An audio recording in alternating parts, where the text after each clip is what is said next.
स्वागत है जीवित परमेश्वर की जीवित हजूरी में। बैठ जाओ अपने शरीर में, आत्मा में आप मेरे साथ खड़े हैं। अपनी बाइबल को उठाऊं, मैं इस वचन से प्यार करता हूं। अपनी बाइबल को उठाओ, मैं इस वचन से प्यार करता हूं। यह वचन मेरे शुद्ध रहने का आधार है। अंगीकार करो अपने हाथों को उठा के, अपनी बाइबल को उठा के।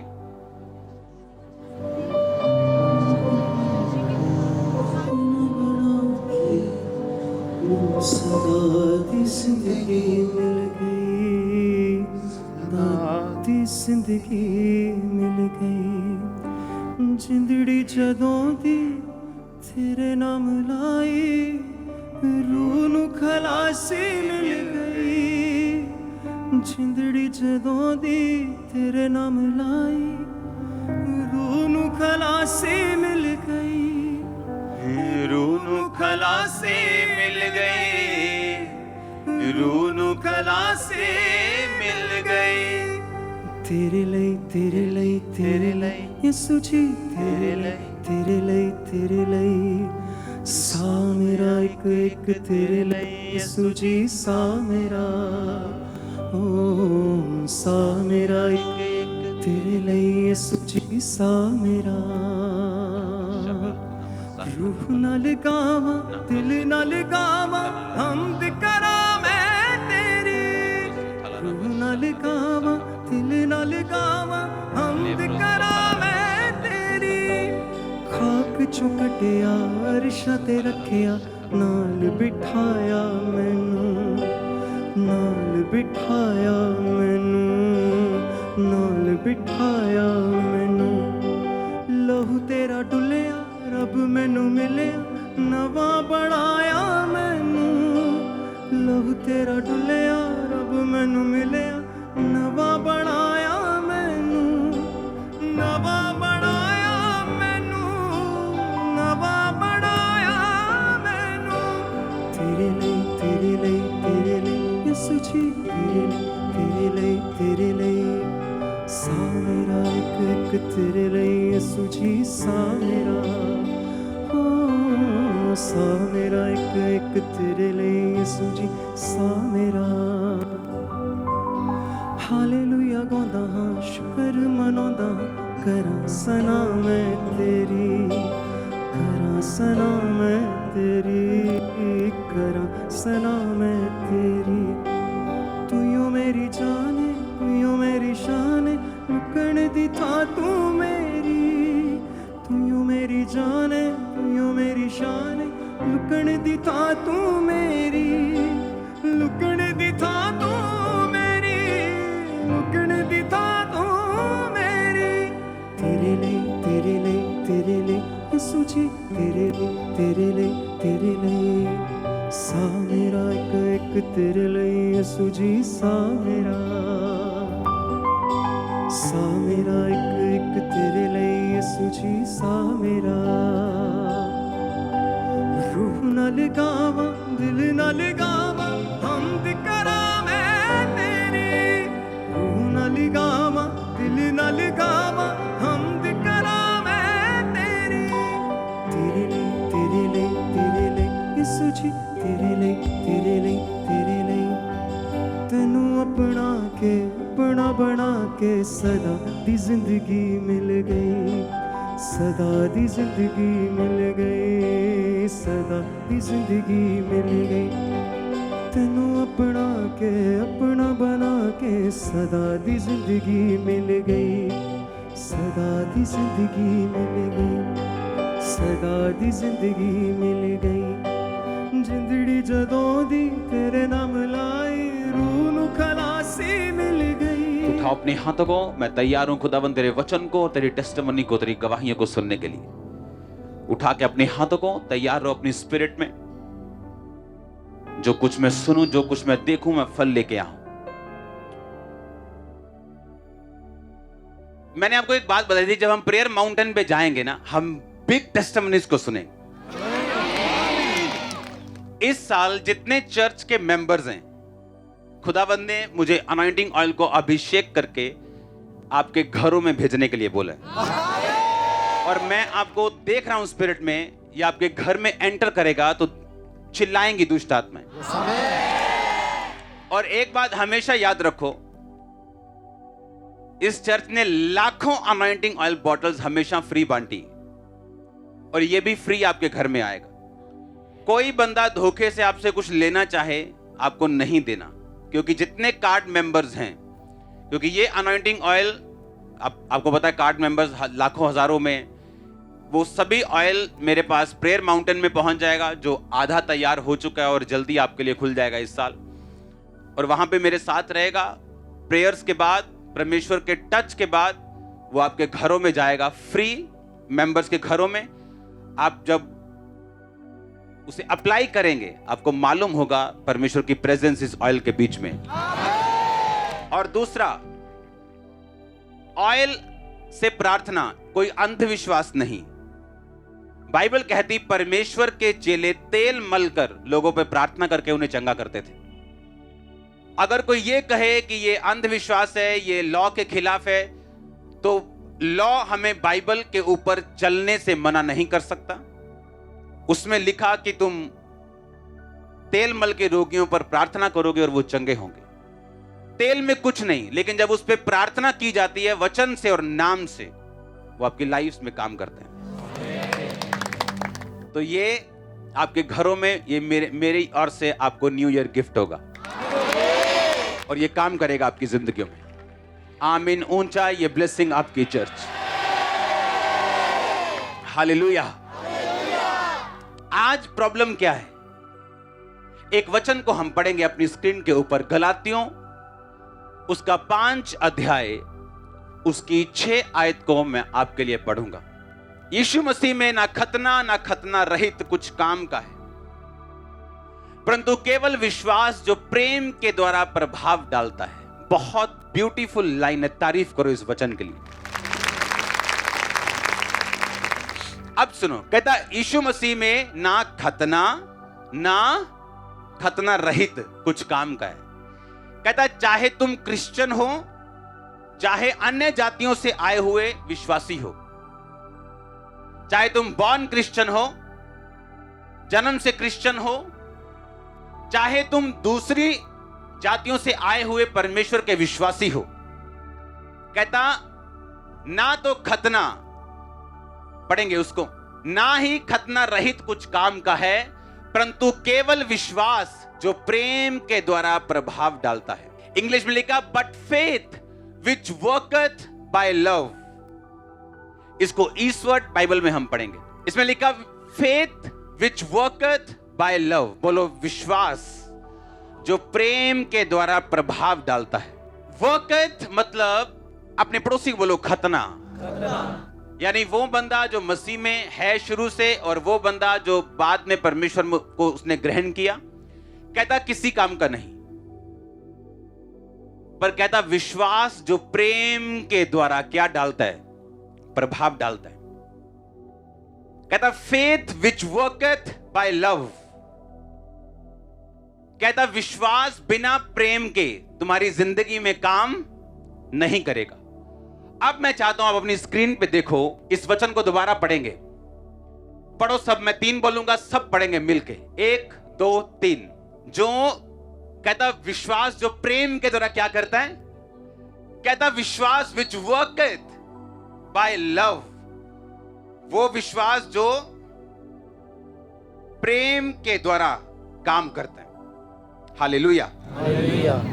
अब मैं ये चाहता हूं, आज जो वचन मैं आपको दूंगा आप उसे ध्यान से पढ़ेंगे। इब्रानी भाषा का हम 1756 शब्द अपनी स्क्रीन पे देखेंगे। कहता प्रभाव का मतलब यूनानी भाषा में है एनर्जीज, एक्टिव, इफेक्चुअल, पावरफुल। उसने कहा विश्वास तेरा पावरफुल है, तेरा विश्वास इफेक्टिव है अगर तेरे अंदर क्या है? प्यार है। ये हीलिंग, मिरेकल्स, डिलीवरेंस, छुटकारा, कहता है ये इफेक्टिव है, ये ओरिजिनल है, ये काम करेगा अगर तेरे अंदर क्या है? प्रेम है। तो अब जिस प्रेम शब्द को बाइबल में यूज किया गया, क्योंकि यूनानी भाषा बहुत बड़ी भाषा है जिसमें ओरिजिनल बाइबल लिखी गई थी।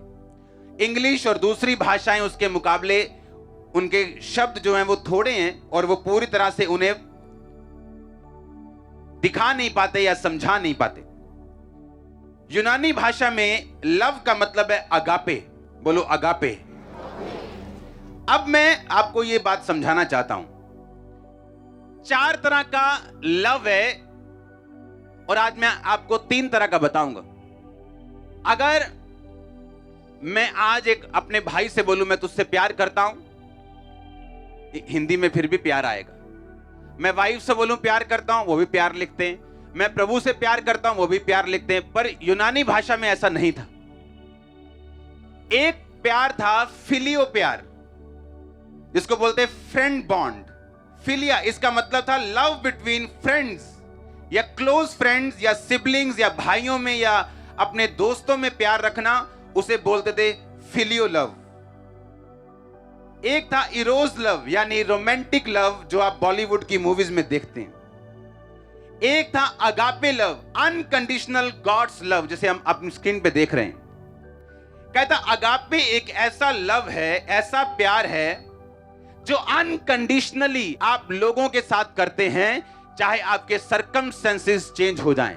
कि आज ये मेरी बात मान रहा है, मैं इससे क्या करता हूं। कहता कल अगर ये मेरी बात ना माने तो भी मैं क्या करूंगा इससे। अगर आप अपनी स्क्रीन पे देखें, कहता अगापे। अगापे जो यीशु मसीह ने कहा, प्रेम जो विश्वास जो प्रेम के द्वारा क्या डालता है, प्रभाव डालता है। कहता तुम्हारा विश्वास प्रभाव यानी इफेक्टिव होगा, सच्चा काम करेगा, तुम्हारी जिंदगी में सच्ची डिलीवरेंस होगी, असली में डिलीवरेंस होगी। पर कहता वो विश्वास काम तभी करेगा जब तुम लव करोगे। कौन सा वाला लव? फिलियो वाला, इरोज रोमांटिक वाला, कहता अगापे वाला। उस लाइन को फिर से पढ़ेंगे हम, ये वाला लव, क्योंकि बाइबल कहती है जिस लव शब्द का प्रयोग यहां पे किया गया, गलातिया 5:6 पढ़ेंगे। कहता by faith which worketh by love, जो प्रेम के द्वारा प्रभाव डालता है वो विश्वास। इसमें जो लव शब्द यूज किया गया वो अगापे है, भाइयों वाला प्यार नहीं। भाइयों वाला प्यार क्या होता है? आज मेरे साथ ये सहमत है तो मैं इससे क्या करता हूं? प्यार करता हूं। कल को सहमत नहीं हूं, प्यार नहीं करता हूं। जो दुनिया करती, जो यीशु मसीह ने कहा था अन्य जाति जैसे प्यार करते हैं, जो उनके साथ एक मन है उन्हें नमस्कार बोलते हैं, जो उनके साथ एक मन नहीं है उनको नमस्कार नहीं बोलते। परमेश्वर कहता तुम भी ऐसा ही प्यार करते हो। तुम भी जो तुम्हारे साथ सहमत है उससे प्यार करते हो, जो सहमत नहीं उसकी तुम टांगे खींचते हो। पर परमेश्वर ने कहा अगर तुम्हारे अंदर फिलियो लव है, तुम्हारा विश्वास मरा हुआ होगा। तुम जीसस नेम बोलोगे पर जीसस नेम काम नहीं करेगा। तुम भी हील्ड बोलोगे पर हीलिंग नहीं होगी। तुम भी डिलीवर्ड बोलोगे पर डिलीवरेंस नहीं होगी। तुम बड़े ऊंचे उठने की कोशिश करोगे पर अंदर से तुम खोखले होगे। पर कहता अगर तुम ये चाहते हो कि विश्वास तुम्हारा प्रभाव डाले, तो कहता प्रेम से वो प्रभाव डालेगा। और कौन सा वाला प्रेम? फिलियो वाला। बोलो, जो भाई बहन को करता है, भाई भाई को करता है, आप अपने रिश्तेदारों के साथ करते हैं, वो वाला लव नहीं। वो लव जो पति पत्नी के साथ करती, नो। रोमांटिक लव नहीं। कहता वो लव अगापे वाला। कहता विश्वास अगापे के साथ क्या डालेगा? प्रभाव डालेगा। यानी अगर तेरे अंदर विश्वास है पर अगापे वाला लव नहीं है। अगापे वाला लव पढ़ेंगे, it is the love that exist regardless of changing circumstances, selfless love and the greatest of the 4 loves. कहता ये ऐसा प्यार है जो तुम अपने दुश्मनों के साथ भी करोगे। अगर तुम नहीं करोगे तो तुम इस हाईएस्ट कैटेगरी के लव से नीचे उतर जाओगे, जहां तुम प्यार तो कर रहे हो पर फिलियो वाला। किससे? अपने भाई से, अपने मिशन के बंदे से, अपनी ही चर्च के बंदे से। दूसरी चर्च के बंदे से तुम प्यार नहीं करोगे। दूसरे लोगों जो तुम्हारे साथ सहमत नहीं, तुम प्यार नहीं करोगे। कहता है ऐसा प्यार ठीक है, पर प्रभावशाली तुम्हें नहीं बना सकता, क्योंकि वही प्यार तुम्हें प्रभावशाली बनाएगा जब तुम अनकंडीशनल अगापे वाला करोगे। समझ आ रही है कि नहीं? जब आप अगापे से नीचे आ जाएंगे, फिलियो में, इरोज यानी अपने पत्नी के साथ, हाँ, या अपने भाइयों के साथ, अपनी संगति के साथ, पर अगापे वाला नहीं है। परमेश्वर ने कहा तुम्हारे विश्वास को यह चीज प्रभाव रहित कर देगी। तुम अंदर से खोखले होगे, तुम बोलोगे कुछ, बोलोगे आसमान, रहोगे जमीन पर। तुम कुछ भी करोगे सफल नहीं होगा। क्यों? वो विश्वास किसके द्वारा प्रभाव डालता है? बोलो, प्रेम के द्वारा। यानी अगर आपके अंदर विश्वास है कि यीशु मसीह परमेश्वर है, वो चंगा करता है, आजाद करता है, मेरा एक दिन वीजा आएगा, मैं ब्लेस दूंगा, मेरा बच्चा बचाया जाएगा, मेरी बहन बपतिस्मा लेगी, कहता वो सारे विश्वास तभी काम करेंगे अगर तेरे अंदर कौन सा प्यार होगा? ऊंची आवाज में बोलो, अगापे वाला। कहता अगर फिलियो वाला होगा तो नहीं, पति पत्नी वाला होगा तो नहीं, पर कहता अगर अगापे होगा कि तुम्हारे सरकमस्टेंसेस मिलते नहीं, सोच मिलती नहीं, पर तुम्हारा प्यार कम नहीं हुआ। और ये ग्रेटेस्ट है 4 लव से, चारों प्यारों से। क्योंकि एक और प्यार जिसे हम स्टोर्ज बोलते हैं, उसका मतलब होता है कि जिस फैमिली में आप पैदा हुए हो, आपको जो कुछ मिला, जो मम्मी मिली, ताई मिली, आपने नहीं चुना, आप उनसे प्यार करते हो। पर वो प्यार रिश्तेदारी वाला, एक प्यार भाइयों वाला, दोस्ती वाला, एक प्यार हस्बैंड वाइफ वाला, एक प्यार अगापे। कहता अगर तुम उस प्यार में नहीं हो तो तुम प्रभावशाली नहीं हो। ये रीजन है, ये मेन रीजन है आज लोगों को डिलीवर नहीं कर पाते, उनको ब्लेस नहीं कर पाते, उनको हील नहीं कर पाते, डिलीवर नहीं कर पाते। रीजन क्या? क्योंकि वो विश्वास अगापे प्यार के साथ ही काम करता है। हालेलुया। अपने पड़ोसी को बोलो, अगापे वाला प्यार, जिसमें तुम अनकंडीशनल प्यार करते हो। अगर वो तुम में नहीं है तो तुम्हारा विश्वास मरा हुआ है, और जब तुम उसे इस्तेमाल करोगे वो काम नहीं करेगा। हालेलुया। 1756 यानी शब्द को हम पढ़ेंगे, जिसका मतलब है प्रभाव। यूनानी भाषा में जिसे बोलते हैं एनर्जीज, इसका मतलब है एक्टिव, पावरफुल। कहता तुम्हारा विश्वास पावरफुल नहीं होगा, एक्टिव नहीं होगा। बोलते हैं ना, मेरे पास मोटरसाइकिल है पर चलता नहीं है, इंजन होने वाला है, सर्विस नहीं करवाई थी, टायर पंचर हैं। तो तुम्हारा विश्वास उस फटे हुए मोटरसाइकिल की तरह है, जो तुम्हारे पास है तो है, पर ना तो उसकी सर्विस हुई है, ना तो वो चलता है। पर कहता अगर तुम में अगापे वाला प्यार है, अनकंडीशनल। आज भाई यहां क्यों बैठे हैं? क्योंकि इसका दुश्मन वहां बैठ गया था और ये यहां आके बैठ गए कि नहीं, मेरा विरोधी वहां बैठा है ना, मैं देखना भी नहीं उन्होंने। सुबह हम लड़के आए घर से, हाँ, ताई से लड़के आए, जेठानी से लड़के आए, तेनू दस दी मैं जरा, हाँ देखी आज प्रभु ने मैंने छूना, देखी मेरे बेबी होंदा तेन दसूंगा फिर मैं।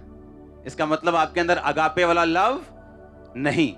और जब ये प्यार नहीं होता, आपका विश्वास है तो है, मोटरसाइकिल खड़ी तो है, पर उसके टायर फटे हुए हैं, उसका इंजन खराब है, वो चल नहीं सकता।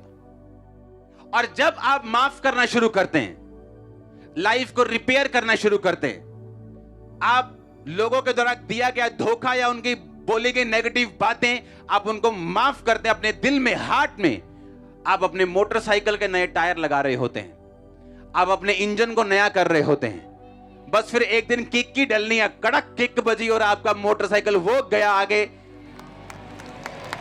प्रॉब्लम कहां है? हमने खुद अपने आप को पंचर कर लिया हुआ। लड़ाई झगड़ा, कैसे दूसरे को नीचा दिखाना है, कैसे प्लानिंग करनी है। और परमेश्वर कहता है इसीलिए तुम्हारा विश्वास एक्टिव नहीं, वो मरा हुआ है। एनर्जीज को पढ़ेंगे, कहता है एक्टिव, ऑपरेटिव, इफेक्चुअल, पावरफुल, पूरी स्क्रीन पे पढ़ेंगे इसे। ऑपरेटिव कहता तुम्हारा विश्वास प्रेम के बिना क्या है? ऑपरेटिव नहीं। मतलब है तो है विश्वास, पर ऑपरेट नहीं कर रहा।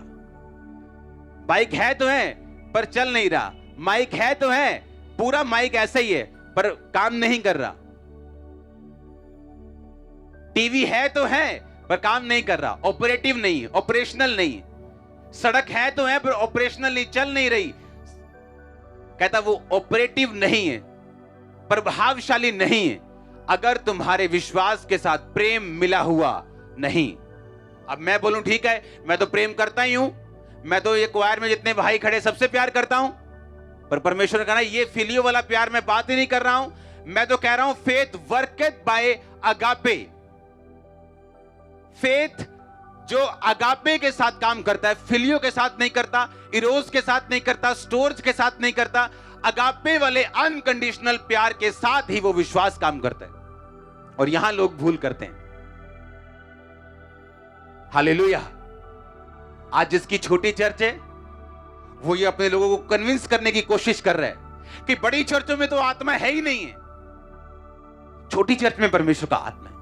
आज जिसकी बड़ी चर्च है, वो ये बोलने में लगा रहता है कि छोटी चर्चों में तो परमेश्वर रहते ही नहीं, सिर्फ बड़ी चर्च में परमेश्वर है। जबकि परमेश्वर ना तो छोटी चर्च में है, ना बड़ी चर्च में है, वो आपके अंदर है, अगर आप वर्ड मानेंगे तो। पर प्रॉब्लम क्या है कि हम अगापे में, अनकंडीशनल लव में है ही नहीं। और ये मालूम तब होता है जब, सुनो, जब तक बाइक की जरूरत नहीं, आप पैदल कंफर्टेबल हैं, मजे ले रहे हैं लाइफ के, लेकिन जिस दिन बाइक की जरूरत पड़ी, आपको तब फील होता है हां ये मुझे चाहिए था। पहले तो खिलाफत करते रहते लोग, नहीं नहीं वड्डियां चर्चा एवं कुछ नहीं यार, छोटियां चर्चा प्रभु हो किथे।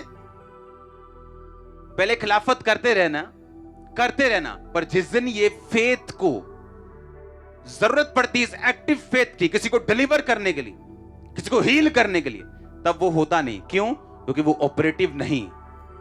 आपने अगापे लव को टांग लात मार दी। परमेश्वर ने आपके विश्वास को ऑपरेशनल नहीं किया, एक्टिव नहीं किया, वो नॉन एक्टिव है तो है पर एक्टिव नहीं। बाइक है तो है पर चलता नहीं। आपको क्या लगता है, परमेश्वर अगर आपसे कह रहा है अपने सबसे बड़े दुश्मन को, जो भी उसने आपके खिलाफ बोला, माफ कर दो, आपको क्या लगता है परमेश्वर आपका नुकसान कर रहा है?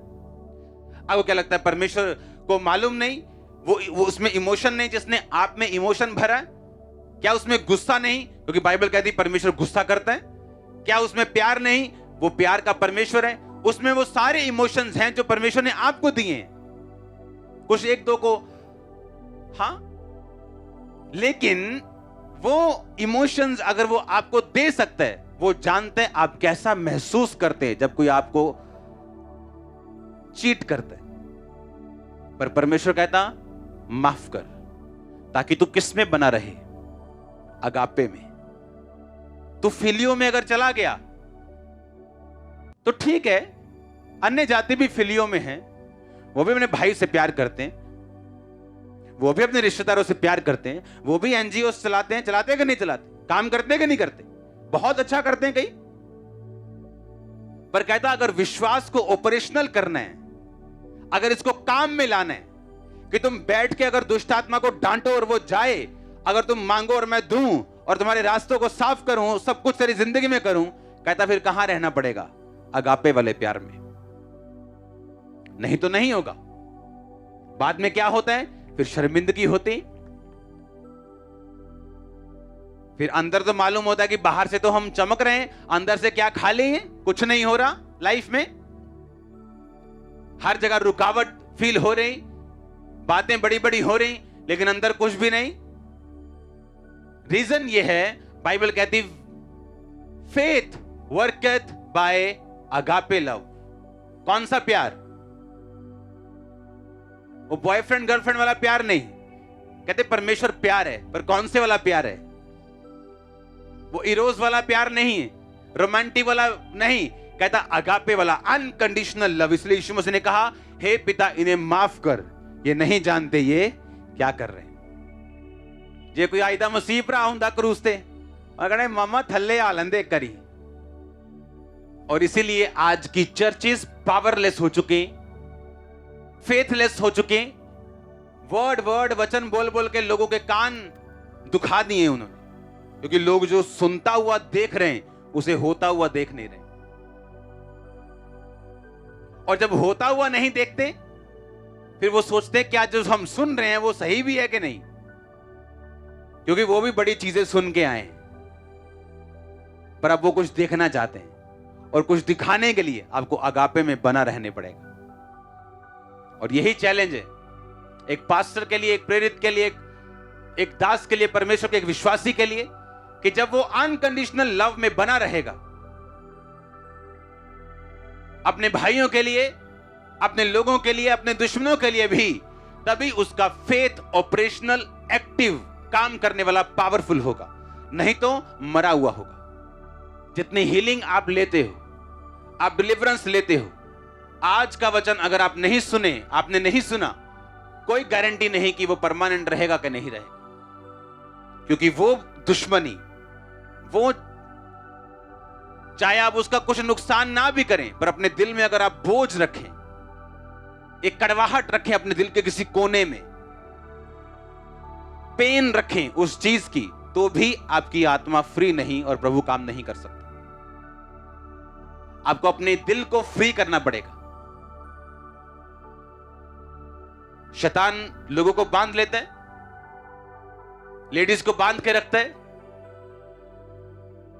क्योंकि 30 साल पहले जो हुआ था उसकी पेन अभी तक दिल में है, उसका दर्द अभी तक दिल में है, उसको अभी तक माफ नहीं कर पा रहे।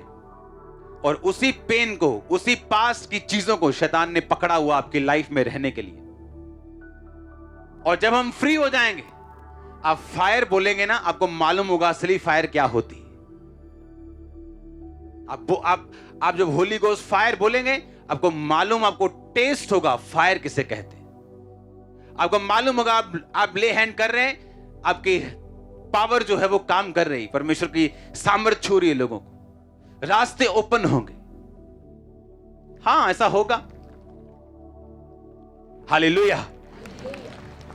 49 डेज प्रेयर चल रही है ना, मतलब आसमान ऐसे खुला नहीं हुआ, मतलब क्या बोल रहा, फटा बोलूं क्या बोलूं, ऐसे पूरा ही खुला हुआ है चर्च के ऊपर जो हो रहा है हमारे साथ। मुझे लगता है कि आपकी टेस्टिमनीज कम होंगी मेरे से इन दिनों में जो हो रहा है परमेश्वर का काम जबरदस्त। अपने दुश्मन को क्या करना है, पुराने टाइम की पेन को क्या करना है, उस दर्द को छोड़ना है, उसको लीव करना है, उसको खत्म करना है। नहीं तो शैतान आपको बांध लेगा। उसे मालूम है लोगों को कैसे बांधना है, उसे मालूम है कौन सी बात कैसे करनी है, और मैं इसको और इसको दोनों को बांध लूंगा। पर जो समझदार है वो कभी मूर्खों की बातों में नहीं आता। हालेलुया, कभी नहीं आता। उसे मालूम है वो क्या करने की कोशिश कर रहा है, लेकिन जो समझदार है और परमेश्वर की आत्मा के सहारे चलता है, वो समझ आता है ये शैतान का क्या है, एक ट्रैप है। अगर मैं इसमें फंस गया तो गया।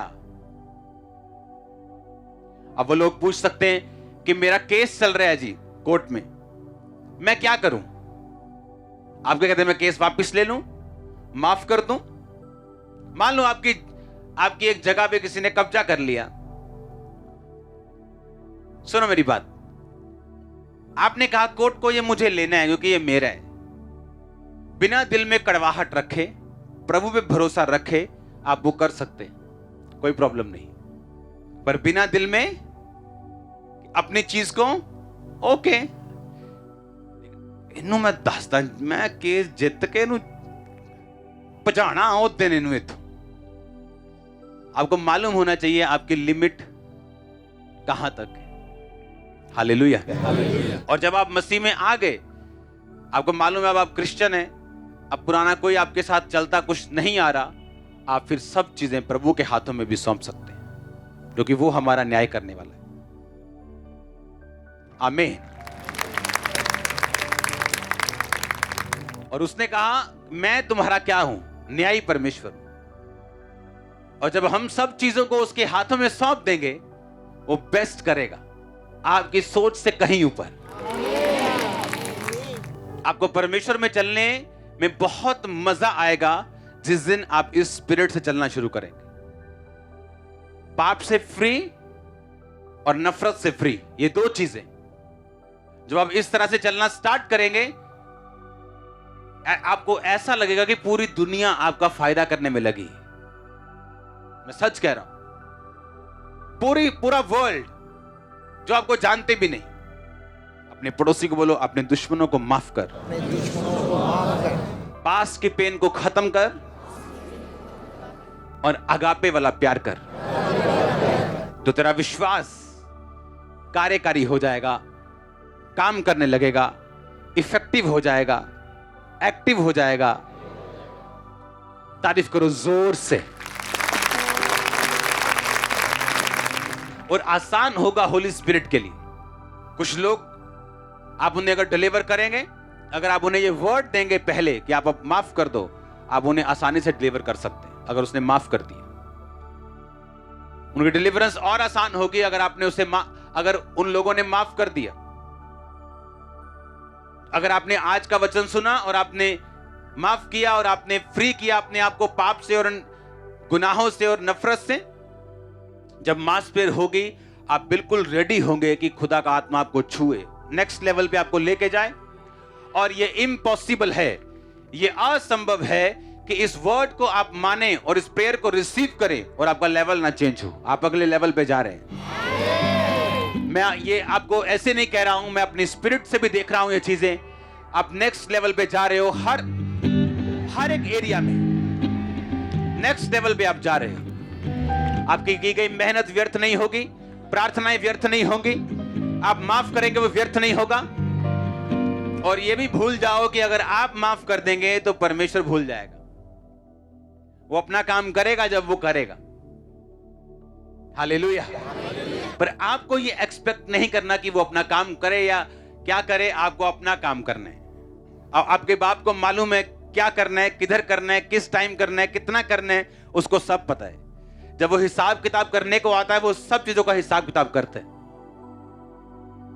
बाइबल कहती जब इज़राइल पे दुविधा आई और उसके भवन को नष्ट किया गया और परमेश्वर ने कहा ये उनके पुराने पापों का, अब के पापों का सबका इकट्ठा मैंने बदला दिया है। हालेलुया। अन्य जाति जब दूसरे क्रिश्चियन लोगों पर उनकी प्रभु के साथ बेवफाई के कारण उनको कब्जा करती थी, उनको भी दंड मिलता था, लेकिन बाद में उनके पापों के कारण। परमेश्वर हिसाब किताब करने में मास्टर है, मैथ्स में बहुत अच्छा है परमेश्वर। इतना अच्छा है, अगर आप समझ जाएं, अपनी स्पिरिचुअल आईज को ओपन कर लें, अंदर की आंखों को ओपन करके देखें अगर परमेश्वर के सामने, तो बाइबल कहती हन्ना और पनिन्ना, हन्ना के बच्चे थे, पनिन्ना के बच्चे थे, लेकिन हन्ना की कोई भी संतान नहीं थी। उसका पति हन्ना से प्यार करता था कि नहीं करता था? ज्यादा करता था, कम करता था? परमेश्वर बैलेंस का परमेश्वर। उसे अपने पति का ज्यादा प्यार मिला, लेकिन पहले वाली को संतान मिली। लिया, राहेल, लिया की आंखें क्या थी? धुंधली। उसको पति का इतना प्यार नहीं मिला जो उसकी छोटी बहन को मिला। पर पहले कौन गर्भवती हुई? लिया। क्योंकि परमेश्वर बैलेंस का, उसे मालूम है आपकी लाइफ में किस तरह आपको बैलेंस देना है।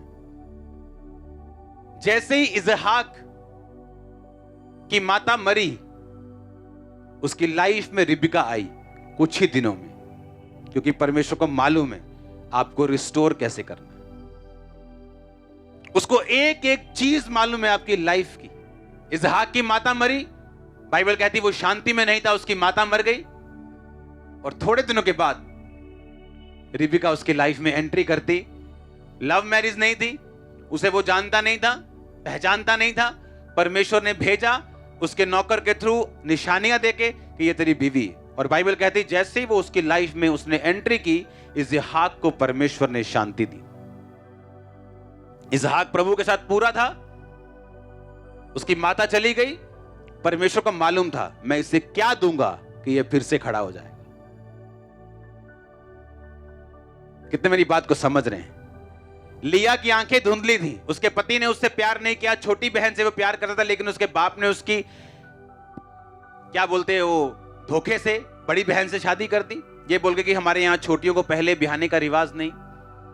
लिखा उसकी आंखें धुंधली और उसके पति का प्यार उसे नहीं मिला, पर 6 गोत्र उसमें से पैदा हुए। बैलेंस। परमेश्वर को मालूम है आपकी लाइफ में क्या कमी है, कहां आपने स्ट्रगल की है, कहां आप दुखी हो। वो ऐसी चीजों की एंट्री मारेगा ना, बैलेंस कर देगा सब कुछ, पर उसे टाइम चाहिए। आप बने रहेंगे, खड़े रहेंगे, निराशाओं में, दुखों में, टेंशन में, हर टाइम में। उसे मालूम है क्या करना है आपकी लाइफ। वो मास्टर बिल्डर है, उसे मालूम है घर पे क्या लगाएंगे और सुंदर कर दूंगा मैं इसको। पनीना जिसे अपने बच्चों के लिए स्ट्रगल करने की जरूरत नहीं पड़ी, ऐसे होता है। मैरिज के पहले साल बेबी, सब ठीक है, सब ओके है। हन्ना जिसको बेबी के लिए कितने साल स्ट्रगल करनी पड़ी, पर फिर कौन सा मिला? सैमुअल। बैलेंस। पनीना ने अपने बच्चों को एंजॉय किया पहले दिन से, पहले साल से। बहुत से बच्चों को एंजॉय किया, अपनी फैमिली को एंजॉय किया। और हन्ना कुड़ती रही, पिटती रही, दुखी होती रही, पति से लड़ती रही, सौतन से लड़ती रही, घर वालों से लड़ती रही, भूखे रही, निराश हुई, दुखी हुई, रोई। लेकिन जब परमेश्वर ने दिया तो नबी दिया। बोलो बैलेंस। आपकी लाइफ में कुछ जल्दी आए या बाद में आए, कोई मतलब नहीं। अगर आप परमेश्वर में हो तो वो सब कुछ बैलेंस करने के लिए कर रहे हैं। ऐसी एक भी जगह नहीं होगी आपकी लाइफ में जिसे आप देखकर बोलेंगे यार ये काम रह गया। जब वो काम कर लेगा, सालों साल आपकी जिंदगी में काम कर लेगा, आप मान जाओगे परमेश्वर बैलेंस करने वाला परमेश्वर। लेकिन इन सब प्रतिज्ञाओं को, परमेश्वर की इस प्लानिंग को अपनी लाइफ में लेने के लिए, इस बैलेंस को, इस ब्लेसिंग को, इन सब चीजों को लेने के लिए आपको विश्वास रखना पड़ेगा। फेथ। लिखा अब्राहम अपने बूढ़े शरीर को देखकर, अपने सारा के मरे हुए गर्भ को देखकर विश्वास में निर्बल होने की बजाय और दृढ़ हुआ और बोला कि परमेश्वर मुझे देगा, वो अपने वचन को पूरा करेगा। और लिखा विश्वास में दृढ़ होकर उसने परमेश्वर की महिमा की। उसने ये नहीं कहा कि हाँ अब हो गया जो होना सी, अब तो बहुत बुढ़े हो गए, चलो वापस अपने देश में चलते हैं, बहुत साल हो गए, 15-20 साल हो गए, कुछ नहीं हुआ, अब क्या होगा?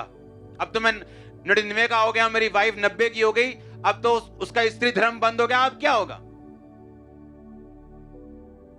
लेकिन बाइबल कहती है विश्वास में दृढ़ होकर उसने परमेश्वर की महिमा की। जकरिया, अलीशिबा, लिखा बूढ़े हो गए थे, बेबी नहीं हुआ। और लिखा जब सेवा करने की बारी आई तो चिट्ठी निकलती थी, लॉटरी टाइप निकलता था, आज कौन परमेश्वर के भवन में जाके सफाई करेगा, धूप जलाएगा, जो भी उनके रीति रिवाज थे सभी। तो लिखा चिट्ठी जकरिया के नाम पे निकली। इमेजिन करो जिसके पूरी उम्र बेबी नहीं हुआ, ब्लेसिंग नहीं हुई, वो चर्च में मौजूद था वॉलंटियर के रूप में कि मेरा टाइम आ सकता है, मेरा नंबर आ सकता है। आज का अगर वॉलंटियर हो और 2 साल काम ना हो तो पूछो कहां है वॉलंटियर? अब वो तो आ नहीं रहा जी, उसका काम नहीं चला। और लिखा वो सालों साल उसी जगह पे थे। और परमेश्वर ने कहा जकरिया तेरी प्रार्थनाएं सुन ली गई। और जब परमेश्वर ने बुढ़ापे में दिया, अलीशिबा ने कहा परमेश्वर ने मेरी नाम धराई को, मेरी बेइज्जती को दूर करने के लिए इन बुढ़ापे के दिनों में मुझ पे कृपा दृष्टि की है। और जब बेबी हुआ तो वो कौन था? यूहन्ना, जिसने यीशु मसीह को बपतिस्मा दिया। और अगर अलीशिबा अब स्वर्ग में इस टेस्टिमनी को सुन रही होगी, वो देख रही होगी कि शुक्र है हम सेवा में बने रहे, हाँ, और बुढ़ापे तक भी हटे नहीं। कितने मेरी बात को समझ रहे हैं? हाँ, आज वो स्वर्ग से अगर देख रही होगी तो बोल रही होगी कि अच्छा है मैं बनी रही, क्योंकि बैलेंस ऐसा हुआ कि मेरी सारी जवानी की शर्मिंदगी को परमेश्वर ने किस तरह दूर किया कि मेरी गर्भ से वो बच्चा जन्मा जिसने यीशु मसीह को बैप्टाइज्ड किया। ऐसा ना तो कभी बाद में हुआ, पहले हुआ, ना कभी बाद में होगा, ना आने वाले दिनों में, ना आने वाले सालों में, ना आने वाली सृष्टि में कभी होगा। तो उसका वो वेटिंग वर्थ थी, अच्छी थी। अगर आप परमेश्वर में हैं, बने रहो। मैंने कहा बने रहो। राइट टाइम पर, राइट मौके पर आप अगर फेथफुल हैं, वो आपकी लाइफ में बैलेंस कर देगा चीजों को। मैं आपको चैलेंज करता हूं, मैं आपको चैलेंज करता हूं, इस तरह से चल के देखो। मैं आपको चैलेंज करता हूं, आप खुद कहोगे कि जो परमेश्वर कर रहा है ये कोई नहीं कर सकता मेरी लाइफ में। बैलेंस, ऐसा बैलेंस कि तकड़ी भी शर्मा जाए देख के। अपने हाथों को उठाओ, बोलो थैंक यू जीसस। अपने गुनहगारों को माफ करो। अपने हाथों को उठाओ, अपने विश्वास को एक्टिव करो। थैंक यू जीसस बोलते हुए अपने विश्वास को एक्टिव करो, अपने फेथ को बढ़ाओ, अपने गुनहगारों को माफ करते हुए अपने स्पिरिट को फ्री करो पाप से, नफरत से, गुनाहों से, अपवित्रताई से, गंदा देखने से।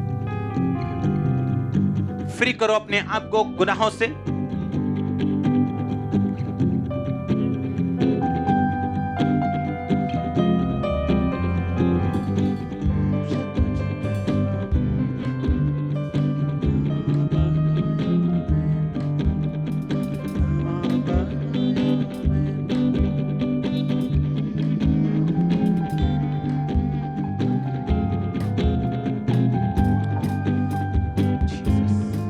हाथों को थैंक यू जीसस बोलते हो।